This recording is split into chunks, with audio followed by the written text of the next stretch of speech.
गेल्या 3 दशकात नोकरी आणि व्यवसायाच्या निमित्तानं ग्रामीण भागातून शहरांकडे मोठ्या प्रमाणात स्थलांतर झालं.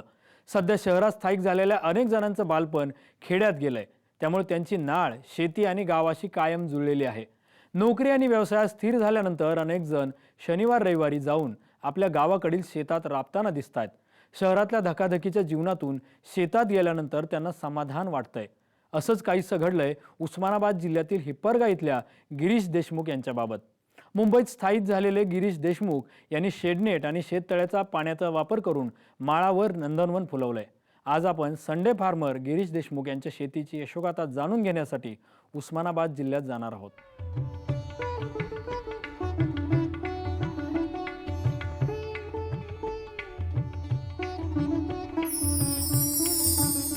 वेगवेगळ्या मनशांतीचे उपचारामध्ये हजारो लाखो रुपये खर्च करून माणूस मनशांतीच्या शोधात फिरतो.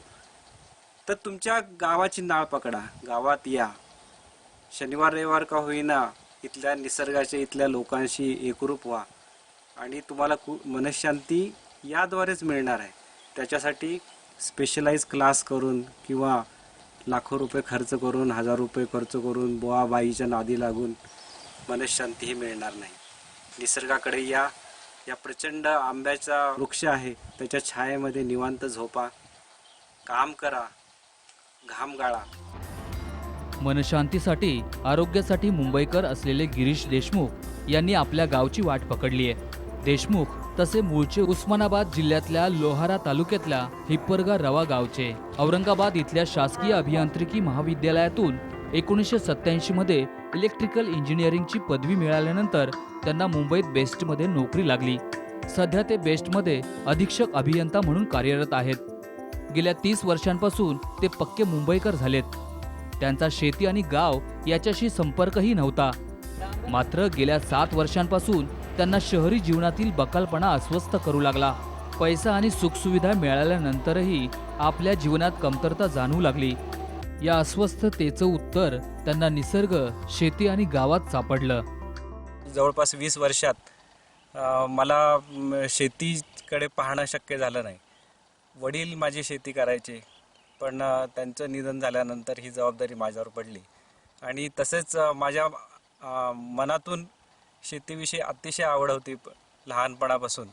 पण ह्याच्यामुळे सर्व्हिसच्या ह्याच्यामुळे मला हे करता आलं नाही, धकाधकीच्या वातावरणामुळे. आणि तिथे निसर्गाचं माझी नाळ तुटल्यासारखी वाटली. आणि मी पुन्हा एक 5 वर्षापूर्वी गावी जेव्हा आलो तेव्हा मला असं प्रकर्षानं जाणवलं की हीच माझी रूट आहे आणि याच ठिकाणी मला पुढे नाळ पुन्हा एकदा जोडून निसर्गाला तादात्म्य पाहावं अशी माझी एक इच्छा निर्माण झाली. देशमुख यांनी शेती करण्याचा निर्णय घेतल्यानंतर त्यांना अनेक जणांनी वेड्यात काढलं. घरातल्या सदस्यांनीही विरोध केला. मात्र कितीही विरोध झाला तरीही देशमुख आपल्या निर्णयावर ठाम राहिले. देशमुख यांच्याकडे वडिलोपार्जित 11 एकर माळरान शेती आहे. गेल्या अनेक वर्षांपासून शेतीकडे दुर्लक्ष असल्यानं शेतीत मोठ्या प्रमाणात गवत उगवलं होतं. याच माळरानाच्या शेतीवर त्यांनी नंदनवन फुलवण्याचं ठरवलं. शेतीवर आल्यानंतर मी बघितलं की या ठिकाणी पूर्ण बॅरन लँड आणि बरीचशी शेती ही उपजाऊ नव्हती. तर त्या दृष्टीने मी आधुनिक पद्धतीने शेती करण्याच्या दृष्टीने पाळेकर सरांचे यूट्यूबवर अवेलेबल असलेले विविध प्रोग्रामचे त्यांचे फुटेज वगैरे सगळं आणि ॲग्रोवन आणि इतर मासिकाद्वारे मला शेतीची अधिकाधिक खोलवर माहिती घेत असताना मला त्याची पुन्हा आवड निर्माण झाली. आणि मी असं ठरवलं की मुंबईहून ही शेती करायची. तर त्या दृष्टीने मला सुरुवातीला घरातून आणि याच्यातून कुटुंबातून सगळ्यातून अपोज झाला की एवढ्या लांबहून, किंवा गावातल्या लोकांनी पण सांगितलं की एवढ्या लांबहून तुम्हाला शक्य होणार नाही. पण हे मी निश्चय केला की नाही, हे मला करूनच दाखवायचं आहे. तर त्याप्रमाणे मी जवळपास प्रत्येक शनिवार रविवारी, शुक्रवारी तिथून निघून मी इथे शेतावर डायरेक्ट यायचो. त्यावेळेस या ठिकाणी 2 किलोमीटरच्या परिसरात गाव नाही आहे. तर मी माझ्या गाडीमध्ये मुक्काम करीत असे. आणि माझे जे वाटेकरी आहेत, माझे जे इथे काम करणारे वगैरे आहेत, ते माझ्यासाठी डबा घेऊन यायचे. मग दोन दिवस इथे मुक्काम करून मग पुन्हा मुंबईला माझ्या कामावर रुजू व्हायचं. मुंबईहून 500 किलोमीटरचा प्रवास करून देशमुख दर शनिवारी आणि रविवारी आपल्या शेतात राबतात. सुरुवातीच्या काळात गावात आणि शेतातही घर नसल्यानं त्यांना शेतात राहावं लागलं. माळ रानाची पडीक जमीन वहिताखाली आणण्यासाठी त्यांना खूप मेहनत घ्यावी लागली. कृषी अधिकाऱ्यांशी चर्चा केली, माती परीक्षण केलं. त्यानंतर त्यांनी बोरवेल घेतलं. बोरवेलला पाणीही लागल्यानं त्यांचा शेती करण्याचा उत्साह वाढला. सुरुवातीला हे पूर्ण इन्फ्रास्ट्रक्चर इथे काहीच नसल्यामुळे मला सुरुवातीला त्याची व्यवस्था करायला लागली आणि भांडवली खर्च मोठ्या प्रमाणात झाला. त्याच्यानंतर मी 1-2 वर्ष पारंपरिक जसे सोयाबीन म्हणा, ज्वारी, साळ वगैरे असे पिकं घेतले आणि त्यातून मला हे एक जाणवलं की बँक इंटरेस्टपेक्षा जास्त तर नेहमी मला मिळत गेला. मी जेवढे पैसा घालत गेलो त्याच्या काही प्रमाणात फायदा होत होता, पण तेवढ्या प्रमाणात फायदा होत नव्हता. त्याच्यामुळे मी पूर्ण ड्रीप वगैरे आधुनिक पद्धतीने करून पालेभाज्या आणि फळभाज्या करण्याचा निर्णय घेतला. देशमुख यांच्या शेतीच्या प्रवासात सुभाष पाळेकर यांच्या नैसर्गिक शेती तंत्राचा मोठा फायदा झालाय. त्यासोबतच साम टीव्हीवरील ॲग्रोवन बातमीपत्रातल्या यशोगाथेतूनही त्यांना प्रेरणा मिळाली. या ऊर्जेतूनच त्यांचा शेतीचा प्रवास सुखकर होत गेला.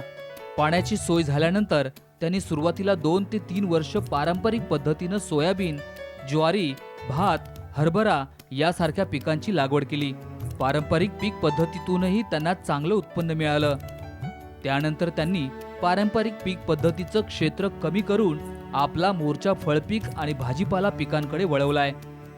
500 किलोमीटरचा प्रवास करून दर आठवड्याला गिरीश देशमुख हिप्परग्याला येतात. आता आपण त्यांच्या शेतात आहोत. तिथे 2 एकरमध्ये दोडका लावलेला आहे. त्या संदर्भातच त्यांच्याशी आपण आता बोलूया. सर, आता ह्या 2 एकरमध्ये दोडका लावलेला आहे, ह्याची लागवड कधी झालेली आहे? ह्याची सुरुवात मी 2 एकरचा द्राक्षाला अनुसरून असलेला मी मांडव तयार केलेला आहे आणि पुढच्या वर्षीचं माझं नियोजन आहे द्राक्षाचं. पण त्यापूर्वी म्हणून मी साधारण 20 सप्टेंबरला ह्या दोडक्याची नामदारीची लागवड केलेली आहे आणि आता सध्या माल तयार झालेला आहे आणि त्याचं एक सुरुवात झालेली आहे मालाची.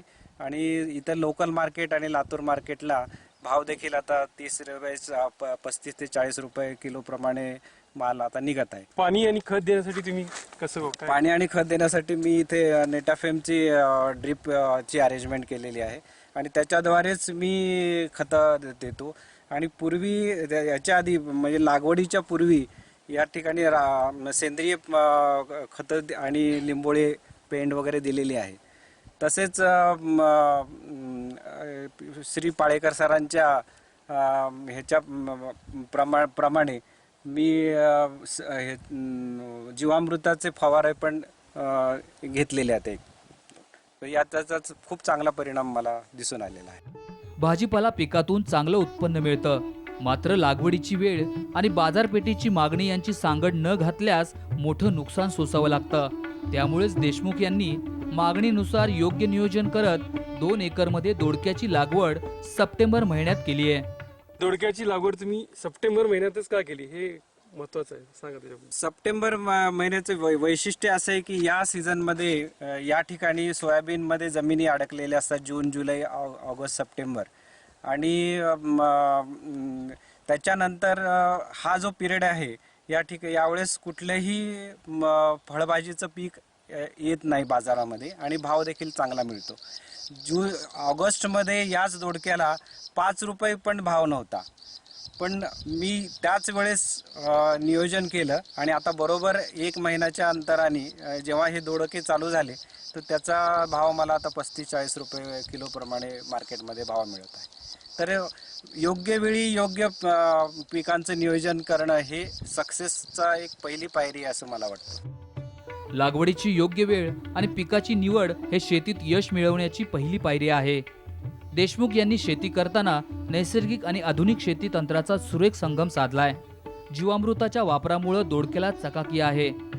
दोडक्याला किलोला 35 रुपयांचा दर स्थानिक बाजारपेठेत मिळतोय. दोडक्याच्या विक्रीतून 30,000 रुपयांचा खर्च वगळता देशमुख यांना 2.5 लाख रुपयांचा नफा मिळणार आहे. तर रोग आणि किडींचं नियंत्रण कसं मिळवलं? रोग आणि किडीसाठी जेव्हा मला एखादा अटॅक दिसून येतो त्यावेळेस शक्यतोवर अटॅक नाहीच आहे तरी देखील काही आलं तर त्याप्रमाणे माझा एक एक्सपर्ट आहेत, कन्सल्टंट आहेत, त्यांच्याशी व्हॉट्सअपवर किंवा ह्याच्यावर संभाषण करून आम्ही त्याप्रमाणे नियोजन करतो. पण सुभाष पाळेकरांचं तंत्रज्ञानामुळे रोग किडीचा प्रादुर्भाव फार अतिशय कमी आहे. विक्रीचं नियोजन कसं आहे तुमचं? विक्रीच्या नियोजनामध्ये सध्या तरी माल थोडा सुरुवातीला कमी निघतोय, त्याच्यामुळे लोकल मार्केटच आहे. पण इथून पुढे जेव्हा माल 1-1 टन लोडपर्यंत जाईल तर त्यावेळेस मी हैदराबाद मार्केटला देणार. 2 एकरासाठी तुम्हाला लागवडीपासून आता उत्पन्न याच्यापर्यंत किती खर्च आलाय आणि किती नफा मिळेल अशी तुम्हाला अपेक्षा आहे? साधारण ह्याच्यामध्ये सगळा खर्च 25,000 ते 30,000 होण्याची माझी अपेक्षा आहे. आत्तापर्यंत तो खर्च 8,000 ते 10,000 पर्यंत झालेला आहे. प्लस मजुरीमुळे जर ॲड केली आपण तर एक 30,000 पर्यंत हा सगळा खर्च जाईल. आणि जर भाव असेच जर मिळत राहिले तर साधारण 2.5 ते 3 लाखापर्यंत उत्पन्न होईल अशी अपेक्षा आहे.